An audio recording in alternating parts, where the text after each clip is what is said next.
Hello friends, Manoj Kumar ji के GS study केंद्र के यूट्यूब चैनल फिर से आप लोगों का स्वागत है। हम लोग देख रहे हैं घटना चक्र जो सामान्य अध्ययन है, घटना चक्र जनरल स्टडीज को। इसमें प्राचीन इतिहास को देख रहे हैं। इसमें आज देखेंगे दक्षिण भारत के इतिहास के बारे में देखेंगे। दक्षिण भारत से संबंधित बहुत जो महत्वपूर्ण बातें हैं उसको देखेंगे।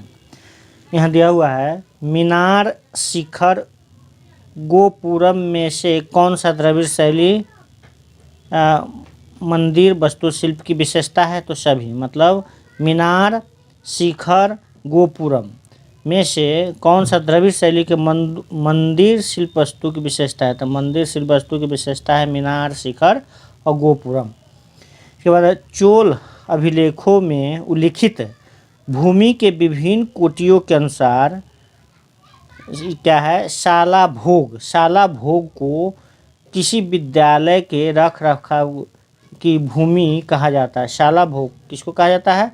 तो किसी विद्यालय के रख रखाव की भूमि को कहा जाता है, शाला भोग कहा जाता है।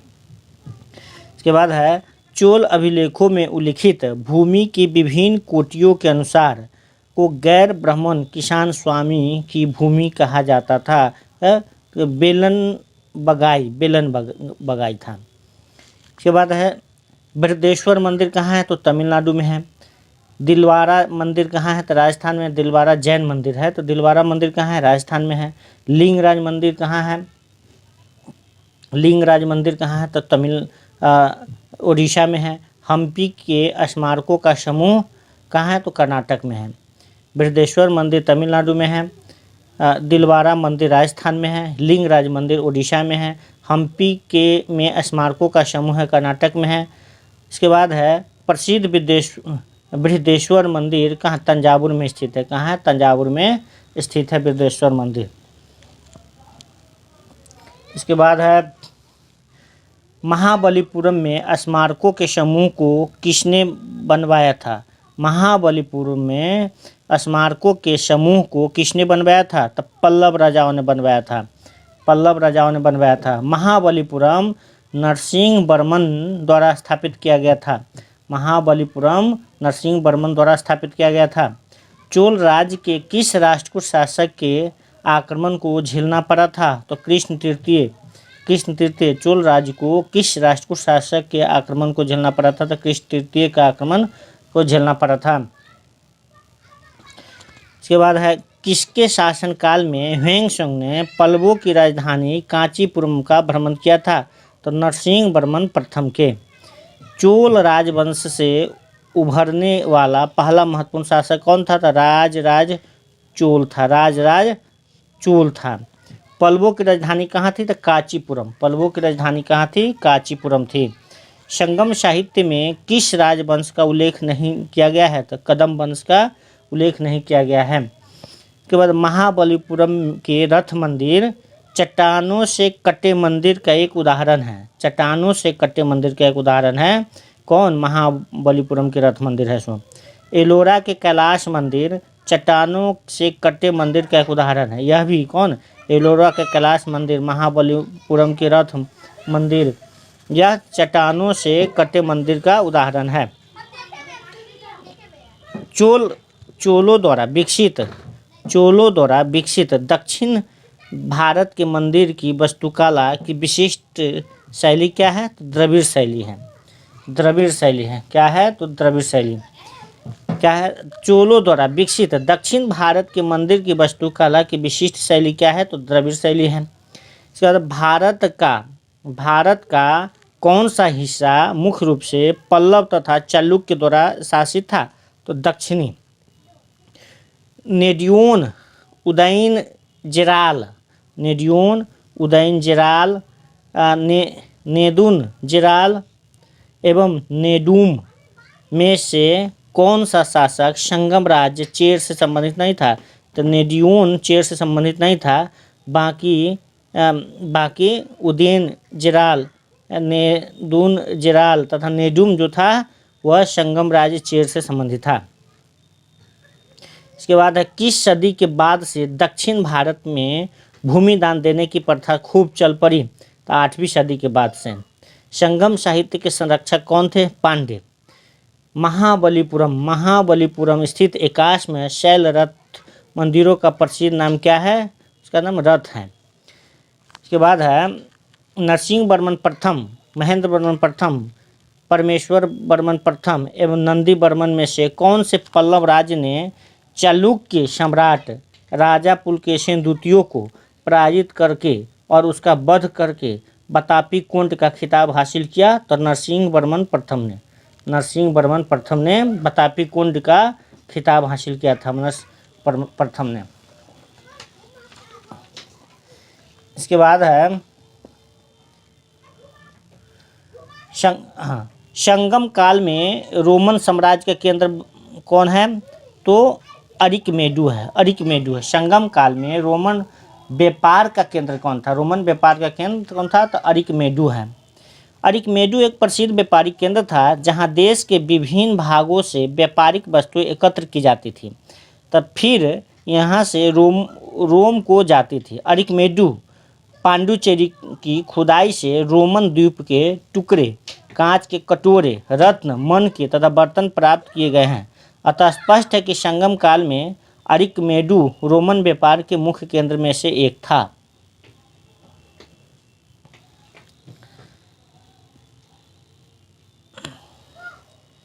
गंगा के उत्तर से दक्षिण ले जाने वाला चोल राजा कौन सा था?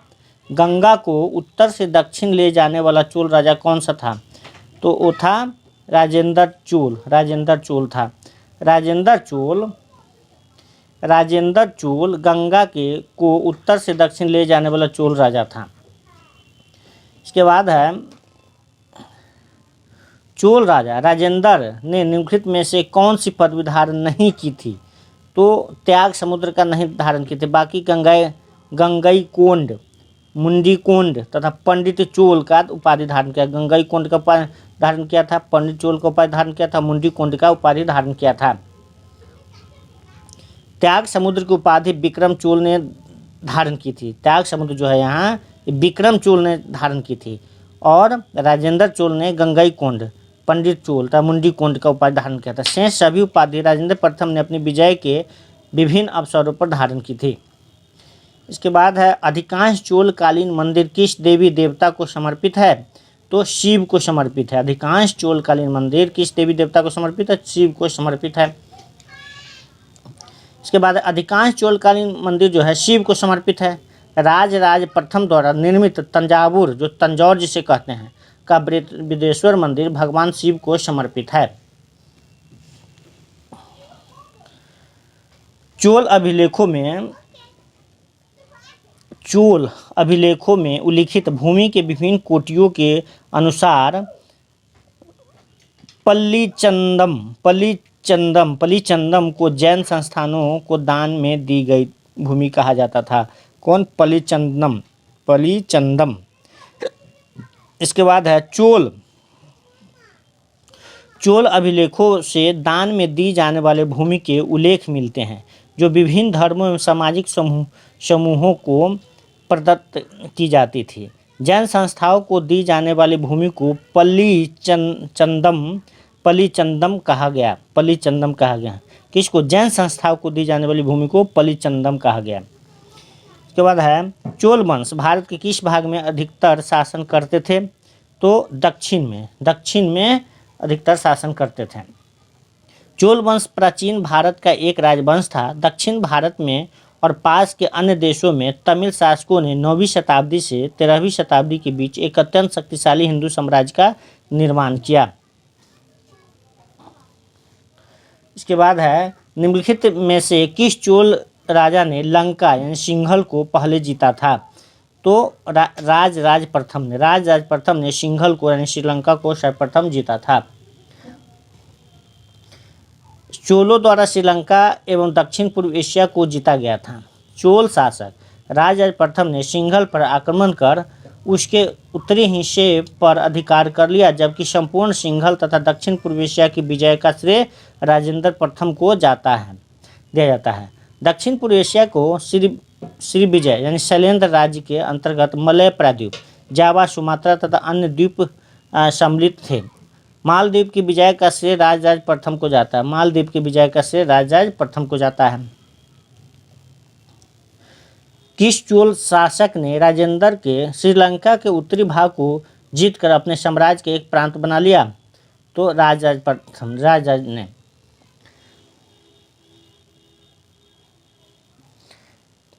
इसके बाद है उत्तर मेरूर शिलालेख से किसके प्रशासन से संबंधित जानकारी मिलती है? तो चोल के प्रशासन से जानकारी उनके माध्यम। उत्तर मेरूर तमिलनाडु के कांचीपुरम जिले में स्थित है। यहाँ से प्राप्त शिलालेख में से चोलों के ग्रामीण प्रशासन के बारे में जानकारी प्राप्त होती है। ये शिलालेख 919 ईस्वी तथा 929 ईस्वी के समय के हैं।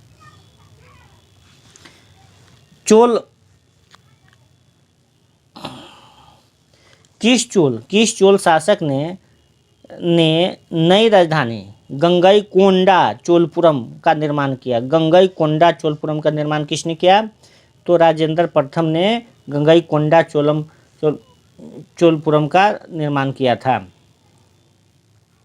चोल की नई राजधानी गंगईकोंडा चोलपुरम का निर्माण राजेंद्र प्रथम द्वारा किया गया था। चोल राजाओं का शासन कहाँ था? तमिलनाडु पर था। चोल राजाओं का शासन तमिलनाडु पर था। चोल साम्राज्य के जन्मोत्कर्ष के समय चोल साम्राज्य के दक्षिणी राज्यों का अधिकांश भाग सम्मिलित था, परंतु चोल साम्राज्य की स्थापना एवं पतन के समय यह तमिलनाडु राज्य के अंतर्गत ही सिमटा हुआ था। प्राचीन चोल साम्राज्य की राजधानी कहाँ थी? प्राचीन चोल साम्राज्य की राजधानी थी उदयपुर था।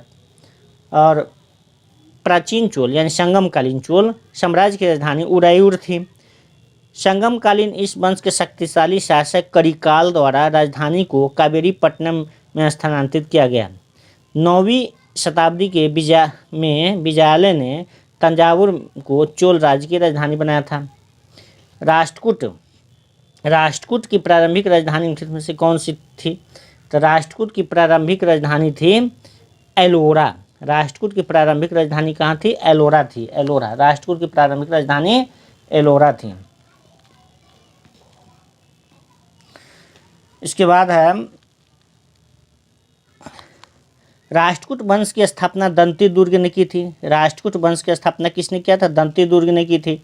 अतः इसके आरंभिक निवास स्थान को सामान्यतः राष्ट्रकूटों की प्रारंभिक राजधानी माना जा सकता है। दंती दुर्ग के शुरुआती अभिलेखों के आधार पर डॉक्टर अल्टेकर ने राष्ट्रकूट राजधानी को एलोरा के आसपास के क्षेत्रों में बताया है, जिसे सामान्यतः स्वीकार किया जाता है। कालांतर में मान्यखेत, जिसे मान्यखेट भी कहा जाता है, राष्ट्रकूटों की राजधानी बनी। मान्यखेट राष्ट्रकूटों की राजधानी बनी।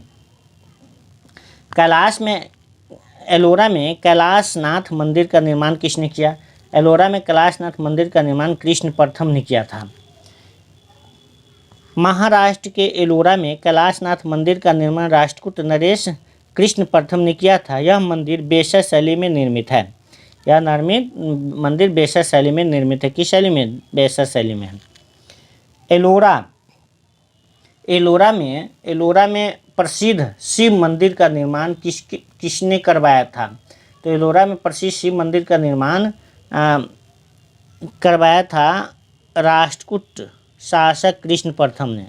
राष्ट्रकूट शासक कृष्ण प्रथम ने करवाया था। एलोरा में गुफाएं और शैलकृत मंदिर है। एलोरा में गुफाएं और शैलकृत मंदिर है। हिंदू, बौद्ध और जैन तीनों धर्म का है। एलोरा में गुफाएं और शैलकृत मंदिर है। हिंदू, बौद्ध और जैन तीनों धर्म का है। एलोरा में अवस्थित गुफाएं एवं शैलकृत मंदिरों का संबंध हिंदू, बौद्ध और जैन धर्मों के साथ है। औरंगाबाद के एलोरा में अधिकांश गुफाओं एवं शैलकृत मंदिरों का निर्माण राष्ट्रकूट शासकों द्वारा कराया गया था।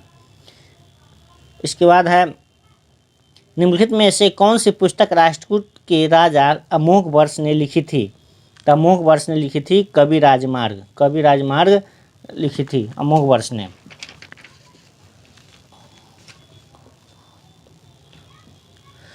इसके बाद है गोविंद तृतीय का पुत्र अमोघवर्ष था। किसका था? गोविंद तृतीय का पुत्र था अमोघवर्ष। धर्म और साहित्य का अनुरागी राष्ट्रकूट शासक था और उसने स्वयं कन्नड़ भाषा में कवि राजमार्ग, किस भाषा में, कन्नड़ भाषा में कवि राजमार्ग लिखा गया था, कन्नड़ भाषा में कवि राजमार्ग, कन्नड़ भाषा में कवि राजमार्ग नामक ग्रंथ लिखा। आदि पुराण को किसने लिखा, आदि पुराण को जिनसेन ने लिखा। गणित सार संग्रह महावीराचार्य ने लिखा, गणित सार संग्रह को किसने लिखा, महावीराचार्य ने लिखा। और अमोघ वृत्ति को किसने लिखा, शाक्टायन ने लिखा, अमोघ वृत्ति को शाक्टायन ने लिखा। महाबलीपुरम के सप्त पैगोडा किसके द्वारा संरक्षित कला की साक्षी है, तो पल्लवों के द्वारा है।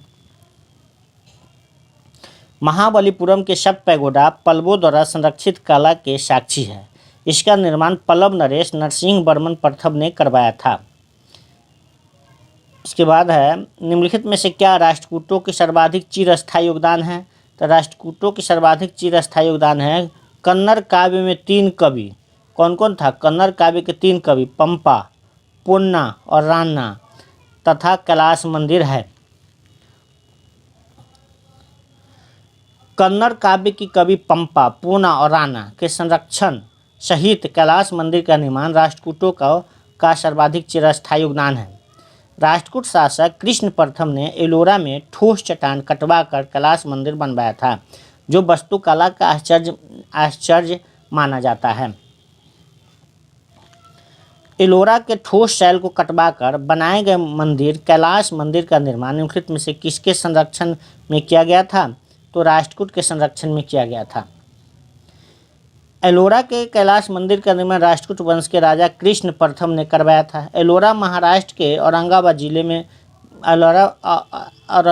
जिले में बेलूर नामक स्थान पर स्थित है, जहाँ 34 शैलकृत गुफाएं बनाई गई है। 34 शैलकृत गुफाएं बनाई गई है, 34। इसके बाद है,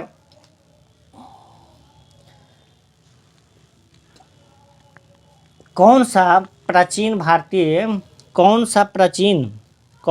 प्राचीन भारतीय साम्राज्य नीचे उसकी राजधानी के साथ गलत जोड़े के रूप में अंकित है, मतलब सही है। मौर्य का राजधानी था पाटलिपुत्र, पांड्य की राजधानी मदुरई, काकतीय का वारंगल, लेकिन पल्लव का बेलोर नहीं था।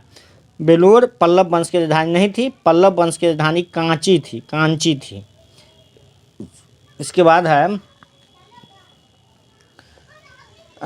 किस पल्लव शासक के शासनकाल में पल्लवों और चालुक्यों के बीच लंबा संघर्ष शुरू हो गया, तो महेंद्र वर्मन प्रथम। किस पल्लव शासक के शासनकाल में पल्लवों और चालुक्यों के बीच लंबा संघर्ष शुरू हुआ था, महेंद्र वर्मन प्रथम के शासनकाल में। महेंद्र वर्मन प्रथम जो 600 से 630 ईस्वी के शासनकाल में शासन किया था, पल्लवों और चालुक्यों के बीच लंबा संघर्ष शुरू हो गया था उसके काल में। किस राजवंश के दौरान महाबलीपुरम मंदिर का निर्माण किया गया था, तो पल्लव राजवंश के द्वारा महाबलीपुरम मंदिर का निर्माण किया गया था। महाबलीपुरम में रथ मंदिरों का निर्माण पल्लव शासक द्वारा करवाया गया था। रथ मंदिर एकाश्म पत्थर से निर्मित है। रथ मंदिर क्या है, एकाश्म पत्थर से निर्मित है। महाबलीपुरम में रथ मंदिरों का निर्माण किस पल्लव शासक के शासनकाल में हुआ था, तो नरसिंह वर्मन प्रथम के शासनकाल में हुआ था। महाबलीपुरम में रथ मंदिरों का निर्माण पल्लव शासक नरसिंह वर्मन प्रथम के शासनकाल में हुआ था। रथ मंदिरों में द्रौपदी रथ, भीम रथ तथा युधिष्ठिर रथ प्रसिद्ध थे। कौन कौन रथ प्रसिद्ध थे, तो द्रौपदी रथ, भीम रथ तथा युधिष्ठिर रथ प्रसिद्ध है। रथ मंदिर एकाश्म पत्थर से निर्मित है। रथ मंदिर एकाश्म पत्थर से निर्मित है। इसके बाद है, पुलकेशिन द्वितीय किसका महानतम शासक था, तो पुलकेशिन द्वितीय जो था वह बतापी के चालुक्य के महानतम शासक थे। बतापी के चालुक्य के महानतम शासक थे।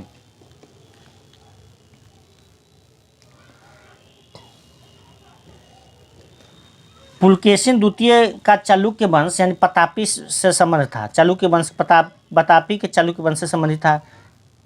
यह इस वंश का सबसे प्रतापी राजा था। इस वंश की स्थापना जय सिंह ने किया। इसकी स्थापना किसने किया था, जय सिंह ने। किसकी स्थापना, तो बतापी के चालुक्य की स्थापना जय सिंह ने किया था। कि निम्नलिखित में से कौन सा शिलालेख चालुक्य सम्राट पुलकेशिन द्वितीय से संबंधित है?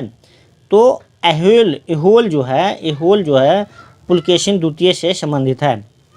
एहोल पुलकेशिन द्वितीय से संबंधित है। एहोल शिलालेख चालुक्य सम्राट पुलकेशिन द्वितीय से संबंधित है। एहोल शिलालेख चालुक्य सम्राट पुलकेशिन द्वितीय से संबंधित है। यह लेख एक प्रशस्ति के रूप में है तथा इसकी भाषा संस्कृत है। इसकी लिपि दक्षिणी ब्राह्मणी है। इस लेख की रचना रवि कीर्ति ने की थी। किसने की थी? रवि कीर्ति ने की थी। हर्षवर्धन के साथ पुलकेशिन द्वितीय के युद्ध पर भी यह लेख प्रकाश डालता है। प्रशस्ति के अंत में लेखक ने यह दावा किया है कि उसने इसे लिखकर कालिदास तथा भारवी के समान यश प्राप्त किया था। के बाद है रवि कीर्ति जो एक जैन थे जिन्होंने एहोल प्रशस्ति की रचना की। किसने? रवि कीर्ति ने एहोल प्रशस्ति की रचना की थी। को किसका संरक्षण प्राप्त था? तो उस पुलकेशिन द्वितीय का संरक्षण प्राप्त था उसे। एहोल प्रशस्ति के रचनाकार रवि कीर्ति जैन कवि था। कौन था? जैन कवि था। कौन? रवि कीर्ति जैन कवि था और इसको चालुक्य शासक पुलकेशिन द्वितीय का संरक्षण प्राप्त था। इसने एहोल अभिलेख में पुलकेशिन द्वितीय की विजयों का विस्तृत विवरण किया है। एहोल अभिलेख में पुलकेशिन द्वितीय की विजय की चर्चा किया है। पश्चिम चालुक्य वंश का प्रसिद्ध शासक कौन था? पश्चिमी चालुक्य वंश का प्रसिद्ध शासक कौन था? तो पुलकेशिन द्वितीय। पश्चिमी चालुक्य वंश का प्रसिद्ध शासक था पुलकेशिन द्वितीय। पुलकेशिन द्वितीय पश्चिमी चालुक्य वंश का सबसे प्रतापी राजा था। पुलकेशिन द्वितीय ने हर्षवर्धन को पराजित किया था। हर्षवर्धन किसने पराजित किया था? तो पुलकेशिन द्वितीय ने पराजित किया था। दिलवारा का जैन मंदिर, प्रसिद्ध दिलवारा जैन मंदिर स्थित है कहाँ है? राजस्थान में है, माउंट आबू पर। राजस्थान के माउंट आबू पर दिलवारा का जैन मंदिर स्थित है। दिलवारा का प्रसिद्ध जैन मंदिर माउंट आबू जो सिरोही राजस्थान में है स्थित है। चालुक्य शासक भीमदेव प्रथम ने 1022 से 1064 ईस्वी के सामंत बिमल शाह ने इसे बनवाया था। द्वितीय पांड्य साम्राज्य के भूमि माप का उल्लेख किसमें किया गया है? द्वितीय पांड्य साम्राज्य के भूमि माप का उल्लेख किसमें करवाया गया है? तो थलबईपुरम तांबे की प्लेटो। द्वितीय पांड्य साम्राज्य की भूमि माप का उल्लेख थलबईपुरम की तांबे की प्लेटो में किया गया है। पुस्तक कथा सरित सागर। पुस्तक का नाम है कथा सरित सागर। किसने लिखा? तो सोमदेव ने लिखा है। कथा सरित सागर को किसने लिखा है? तो सोमदेव ने लिखा है। सोमदेव ने कथा सरित सागर नामक पुस्तक लिखी। सोमदेव ने। विक्रमांक देव चरित के लेखक कौन है? विक्रमांक देव चरित के लेखक है बिल्हन। विक्रमांक देव चरित के लेखक कौन है? तो बिल्हन है। विक्रमांक देव चरित के लेखक बिल्हन है। इसके बाद देखेंगे हम लोग गुप्तोत्तर काल मतलब गुप्त के बाद वाला काल, गुप्त शासन के बाद वाला काल को देखेंगे। 12वीं सदी के मध्य में तोमर राजपूतों को अजमेर के चौहानों ने परास्त किया। 12वीं सदी के मध्य में तोमर राजपूतों को अजमेर के चौहानों ने परास्त किया।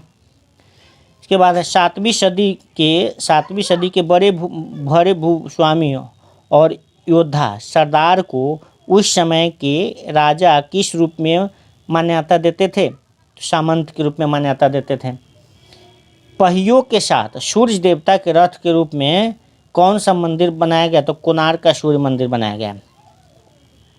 उड़ीसा का विश्व प्रसिद्ध कोणार्क सूर्य मंदिर नरसिंह देव के द्वारा बनाया गया था। नरसिंह द्वारा उड़ीसा का विश्व प्रसिद्ध जो कोणार्क मंदिर है नरसिंह देव के द्वारा बनाया गया था। हुमा का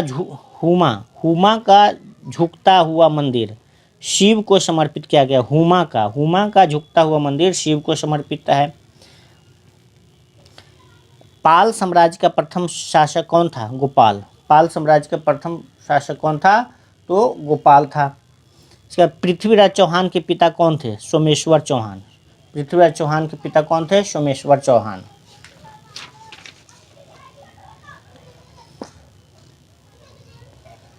पृथ्वीराज चौहान ने संयोगिता से विवाह किया था। वह उसके शत्रु जयचंद गढ़वाल की बेटी थी। किसकी बेटी थी? जयचंद गढ़वाल की बेटी थी। कौन? संयोगिता। खजुराहो का स्मारक समूह किस राजवंश से संबंधित है? चंदेल से है। चंदेल से संबंधित है। महाराष्ट्र में स्थित अजंता में चट्टानों को काटकर बनाए गए गुफा स्मारक किस धर्म से है? तो बौद्ध धर्म से है। अजंता की गुफाएं महाराष्ट्र में है। अजंता की गुफाएं कहाँ? महाराष्ट्र में है। शिव गुफा कहाँ स्थित है? एलिफेंटा गुफाओं में शिव गुफा स्थित है। इसके बाद है एलिफेंटा की गुफाएं है महाराष्ट्र में। एलिफेंटा की गुफाएं कहाँ है? महाराष्ट्र में है। ये गुफाएं मुंबई हार्बर में स्थित शिल्प गुफाओं का एक नेटवर्क है। कौन? एलिफेंटा। एलिफेंटा की गुफाएं किस देवता को समर्पित है? शिव को समर्पित है। शिव को समर्पित है। उस कवि का नाम बताइए जिसने पृथ्वीराज रासो नामक एक कविता लिखी थी जिसमें पृथ्वीराज चौहान के जीवन का वर्णन है। तो पृथ्वीराज राजो किसने लिखा? चंद्रबरदाई ने लिखा था। इसके बाद है पाल वंश के पतन के बाद बंगाल में किस राजवंश ने अपना शासन किया? तो पाल वंश के बाद सेन वंश ने शासन किया था बंगाल में। महर्षि गौतम का संबंध किस भारतीय दर्शन से है? तो न्याय दर्शन से है। कुली प्रथा, कुलीन प्रथा, पाल, प्रतिहार, राष्ट्रकूट एवं सेन में से किसके शासनकाल से संबंधित है? कुलीन प्रथा किसके शासनकाल से संबंधित है? तो सेन से संबंधित है। सेन के शासन व्यवस्था से संबंधित है कुलीन प्रथा। प्रतिहार संबंधित है कनौज। प्रतिहार कनौज है। पल्लव की राजधानी कांची थी। सेन की राजधानी लखनऊती थी और चालुक्य की राजधानी बतापी थी।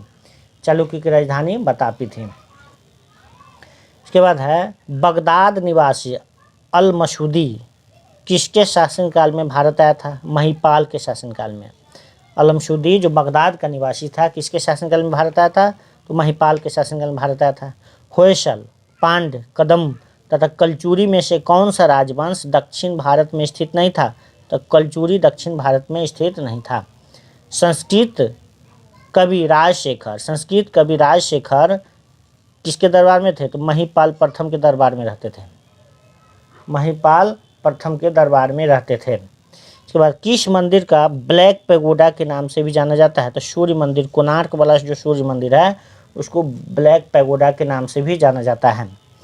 राष्ट्रकूट वंश का संस्थापक कौन था? दंतीदुर्ग था। राजस्थान के माउंट आबू का दिलवारा मंदिर किसके लिए प्रसिद्ध है? समर्पित है। तो जैन तीर्थंकर के लिए है। इसके बाद कौन से दो प्रमुख शहर चाहमानों के नियंत्रण में थे? तो दिल्ली तथा अजमेर चाहमानों के नियंत्रण में थे।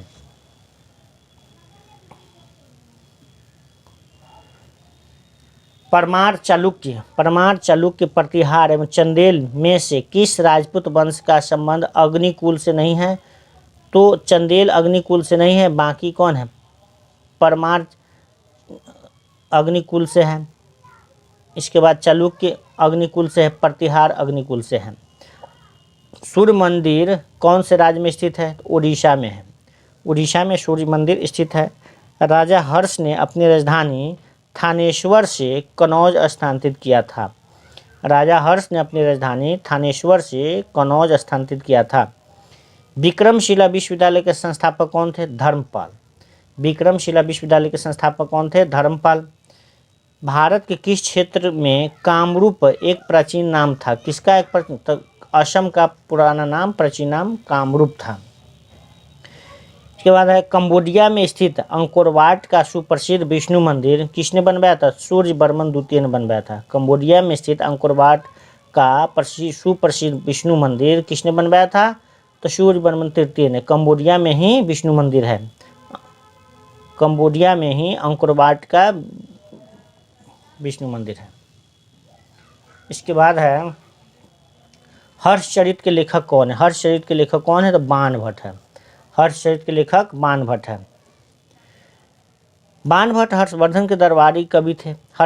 हर्षचरित तथा कादम्बरी इसकी प्रमुख कृतियाँ हैं। हर्षचरित तथा कादम्बरी किसकी? बाणभट्ट की। बाणभट्ट की हर्षचरित तथा कादम्बरी प्रमुख कृतियाँ हैं। हर्षचरित वर्धन इतिहास का सर्वप्रमुख स्रोत है। इसे ऐतिहासिक विषय पर गद्य काव्य में लिखने का प्रथम सफल प्रयास किया जा सकता है। इसके बाद है एक महान रोमानी नाटक कादम्बरी के लेखक कौन है? कादम्बरी के लेखक भी बाणभट्ट ही हैं।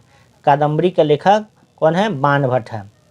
इसके बाद है निम्नलिखित में से कौन सा युग्म सही नहीं मेल खाता है? तो सही है हर्षवर्धन ह्वेंसेंग। हर्षवर्धन के दरबार में ह्वेंसेंग आया था।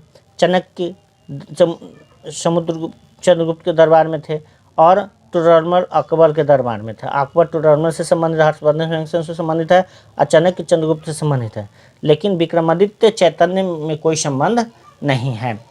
इसके बाद है ह्वेंसेंग हर्षवर्धन के शासनकाल में उसकी राजधानी कनौज आया था। चाणक्य अथवा कौटिल्य जिसे विष्णुगुप्त कहते हैं चंद्रगुप्त मौर्य का गुरु व प्रधानमंत्री था। टोडरमल अकबर का राजस्व मंत्री या अधिकारी था, जबकि चैतन्य बंगाल के शासक हुसैन शाह के समकालीन थे, न कि विक्रमादित्य के समकालीन थे।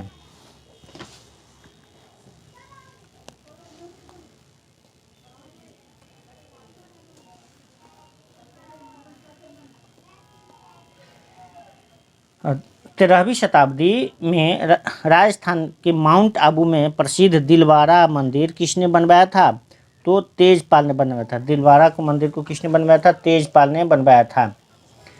13वीं शताब्दी में राजस्थान में के माउंट आबू में प्रसिद्ध दिलवारा मंदिर गुजरात के बघेल वंशीय शासक वीर धवल के दो मंत्रियों वास्तुपाल तथा तेजपाल ने बनवाया था। यह मंदिर जैनियों को समर्पित है। यह जैन धर्म को इसलिए समर्पित है।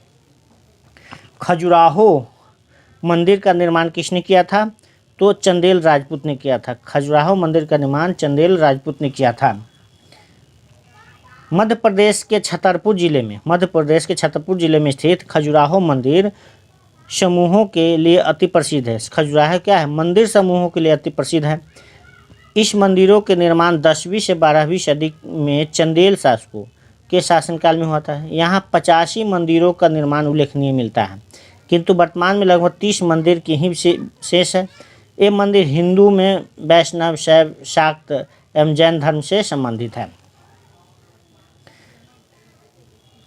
मध्य प्रदेश में खजुराहो समूह के स्मारकों में किस धर्म या धर्मों के मंदिर हैं? तो हिंदू तथा जैनियों के हैं। खजुराहो में हिंदू तथा जैन धर्म से संबंधित है। खजुराहो में 85 मंदिरों के निर्माण का उल्लेख मिलता है। ये मंदिर चंदेल शासकों द्वारा बनवाए गए थे। ये मंदिर हिंदू यानी हिंदू के वैष्णव, शैव और शाक्त तथा जैन धर्म से संबंधित है। निम्नलिखित में से किस प्रतिहार राजा ने प्रमाण की उपाधि ली थी? तो मिहिर भोज ने प्रमाण की उपाधि ली थी। किसने? मिहिर भोज ने प्रमाण की उपाधि ली थी।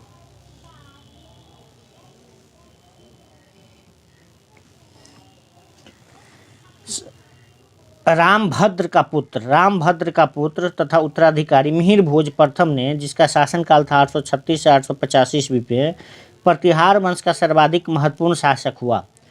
उसने लगभग 50 वर्षों तक शासन किया। भोज वैष्णव धर्मानुयायी था।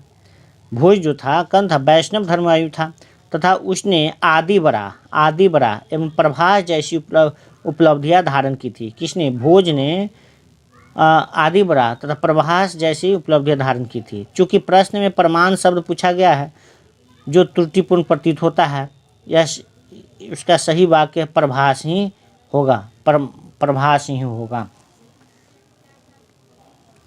मिहिर भोज राजपूतों के किस कुल से संबंधित है? तो प्रतिहार से संबंधित। मिहिर भोज राजपूतों के किस कुल से संबंधित? तो प्रतिहार से संबंधित है। प्रतिहार वंश का महानतम राजा कौन था? तो प्रतिहार वंश का महानतम राजा भोज यानी मिहिर भोज था। भोज या मिहिर भोज था। ह्वेंसोंग किसके शासनकाल के दौरान भारत आया था? ह्वेंसोंग हर्षवर्धन के शासनकाल में भारत आया था।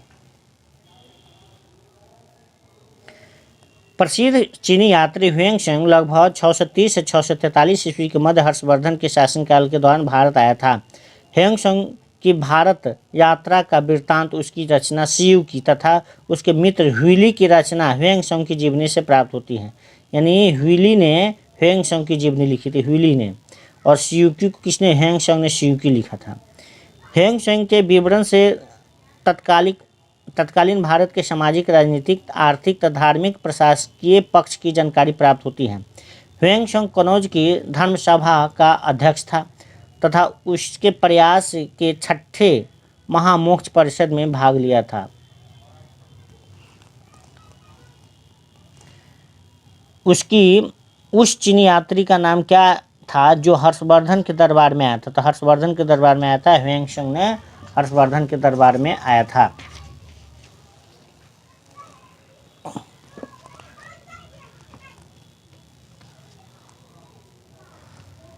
किसके शासनकाल में ह्वेंसोंग भारत आया था? तो हर्षवर्धन के शासनकाल में ह्वेंसोंग भारत आया था। प्रिंस ऑफ पिलग्रिम्स के नाम से किसे जानता है? प्रिंस ऑफ पिलग्रिम्स के नाम से किसे जानता है? तो ह्वेंसोंग को प्रिंस ऑफ पिलग्रिम्स के नाम से जानता है। प्रिंस ऑफ पिलग्रिम्स के नाम से ह्वेंसोंग को जाना जाता है। हर्ष के शासनकाल में भारत आए चीनी यात्री ह्वेंसोंग को Prince of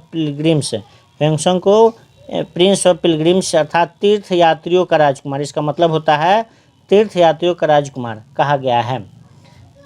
Prince of pilgrims का मतलब होता है तीर्थ यात्रियों का राजकुमार। हर्षवर्धन को किसने पराजित किया था? तो पुलकेशिन द्वितीय ने हर्षवर्धन को पराजित किया था। हर्षवर्धन को दक्षिण भारत के शासक पुलकेशिन द्वितीय, जो चालुक्य वंश के था, ने नर्मदा नदी के किनारे हराया था। किस नदी के किनारे? तो नर्मदा नदी के किनारे हराया था। हर्षवर्धन का समकालीन दक्षिण भारतीय शासक कौन था? तो पुलकेशिन द्वितीय था, जिसने हर्षवर्धन को हराया था। हर्षवर्धन का समकालीन दक्षिण भारतीय शासक चालुक्य वंश का पुलकेशिन द्वितीय था, इसने हर्षवर्धन को पराजित किया था। हर्षवर्धन की आरंभिक राजधानी कहाँ थी? थानेश्वर थी। हर्षवर्धन की आरंभिक राजधानी कहाँ थी? तो थानेश्वर थी। हर्षवर्धन की आरंभिक राजधानी थानेश्वर में थी। 605 ईस्वी में हर्षवर्धन के पिता प्रभाकर वर्धन की मृत्यु हो गई। हर्षवर्धन शासक बना और 606 ईस्वी में अपनी राजधानी कनौज बनाई और इस उपलक्ष्य में हर्ष संवत प्रारंभ किया। क्या? हर्ष संवत प्रारंभ किया था।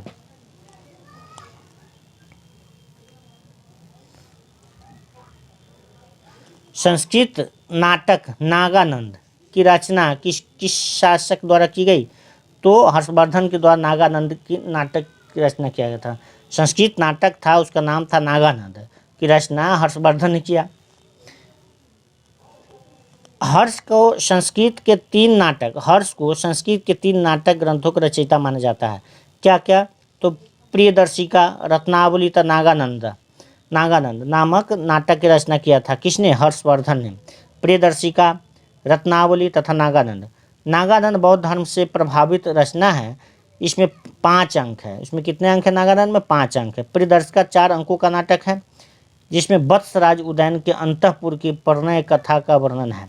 रत्नावली में भी 4 अंक है तथा यह नाटक वत्सराज उदयन तथा उसकी रानी वासवदत्ता की परिचारिका नागरिका की प्रणय कथा का बड़ा ही रोचक वर्णन है। इसके बाद मिलान करने वाला है। मिलान में मार्को पोलो कहाँ का यात्री था? तो इटली के यात्री था। इब्न बतूता कहाँ का था? तो मोरक्को का यात्री था। एंटोनियो मोन्सेरेट कहाँ का था? तो स्पेन के था। और महमूद वली बाल्खी कहाँ का था? बल्ख के था। बल्ख के। बंगाल में नालंदा विश्वविद्यालय किस राज्य में स्थित है? भारत में नालंदा विश्वविद्यालय किस राज्य में स्थित है? तो बिहार में है। भारत में नालंदा विश्वविद्यालय किस राज्य में है? तो बिहार में है। नालंदा विश्वविद्यालय प्राचीन काल में शिक्षा के एक प्रमुख केंद्र था। नालंदा विश्वविद्यालय प्राचीन काल में शिक्षा के प्रमुख केंद्र था। नालंदा वर्तमान बिहार राज्य में अवस्थित है।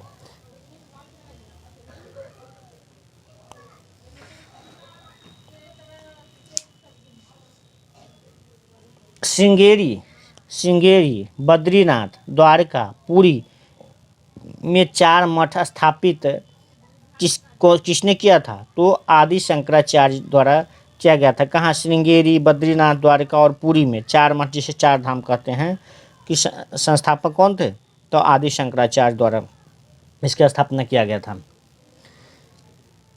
आदि शंकराचार्य ने देश के चारों दिशाओं में उत्तर में बद्रीनाथ, दक्षिण में श्रृंगेरी, पूरब में पुरी तथा पश्चिम में द्वारका में प्रसिद्ध मठों का स्थापना किया था। नालंदा विश्वविद्यालय को नष्ट करने वाला मुस्लिम आक्रमणकारी कौन था? तो मोहम्मद बिन बख्तियार।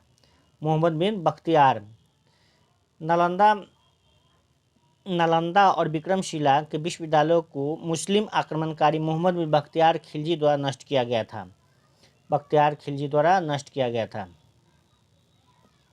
738 ईस्वी में अरबों को पराजित किया था। किसने? तो प्रतिहारों ने अरबों को पराजित किया था। 738 ईस्वी में राजस्थान का युद्ध हुआ। इस युद्ध में प्रतिहार राजा कौन था? नागभट्ट प्रथम के नेतृत्व में राजपूतों का एक संघ बना था।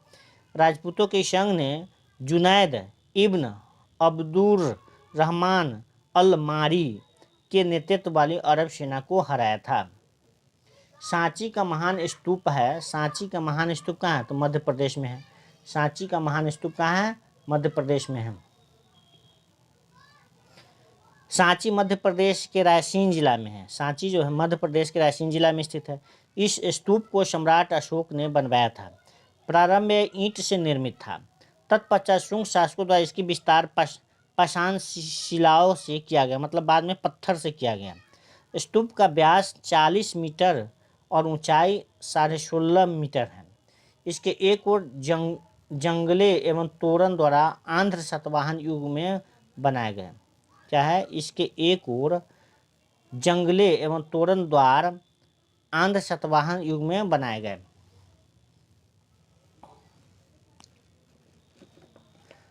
कोणार्क का सूर्य मंदिर किसने बनवाया था? तो नरसिंहदेव प्रथम ने बनवाया था। कोणार्क का सूर्य मंदिर किसने बनाया था? नरसिंहदेव प्रथम ने बनवाया था। पुरी स्थित जो उड़ीसा में है, पुरी स्थित कोणार्क का विशाल सूर्यदेव का मंदिर नरसिंहदेव बर्मन प्रथम चोडगंग ने बनवाया था। यह मंदिर 13वीं शताब्दी का है। इस मंदिर के चारों ओर पत्थर के तराशे हुए 12 पहिए लगाए हुए हैं। कितने? 12 पहिए लगाए हुए हैं।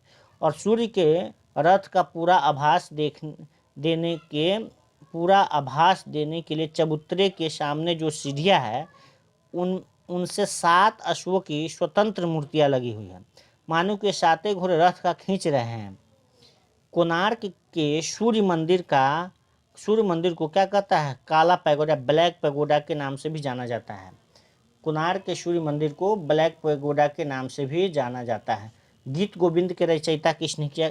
रचयिता कौन है? गीत गोविंद किसने लिखा? चाहे गीत गोविंद का रचयिता कौन है? तो जयदेव है।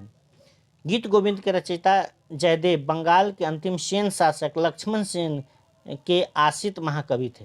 इसे गीत काव्य कहना ज़्यादा उचित होगा। इसमें 12 सर्ग है और प्रत्येक सर्ग गीतों से समन्वित है। दिल्ली सबसे पहले तोमर राजपूतों के काल में राजधानी बनी थी। किसके? तो सबसे पहले तोमर राजपूतों के काल में राजधानी बनी थी दिल्ली। तोमर उत्तर पश्चिम भारत का एक राजवंश था। तोमरों का मानना था कि वे चंद्रवंशी हैं। तोमरों ने अपनी प्रथम राजधानी दिल्ली को बनाया, जिसे तोमर दिल्हिका के नाम से पुकारते थे। तोमर इसको दिल्हिका के नाम से पुकारते थे।